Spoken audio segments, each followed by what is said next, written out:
परासरण दाब ज्ञात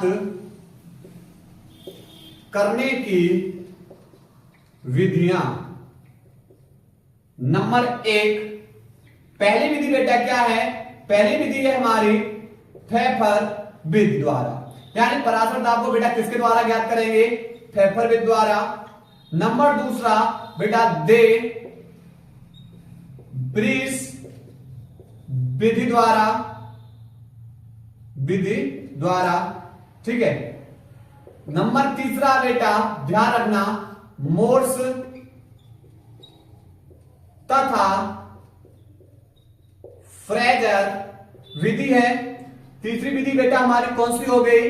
पहली विधि फेफर विधि, दूसरा दे ब्रीस विधि, तीसरा बेटा मोर्स तथा फ्रेजर विधि, चौथी विधि बेटा हमारी है जीव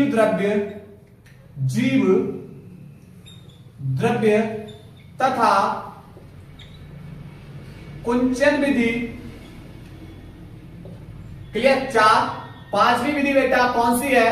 पांचवी विधि है बेटा टाउन सैंड सरंध्र डिस्क। टाउन सैंड का सरंध्र डिस्क विधि।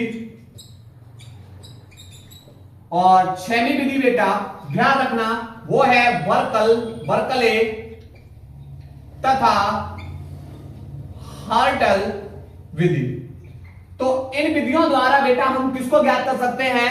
परासरण दाब को ज्ञात कर सकते हैं। भाई कौन कौन सी है? पहला है फेफर विधि, दूसरा है दे ब्रीस विधि, तीसरा है मोर्स तथा फ्रेजर विधि, चौथा हमारा जीव द्रव्य तथा कुंचन विधि, पांचवा टाउन सैंड का सरंध्र विधि और 6वां बेटा वर्कले तथा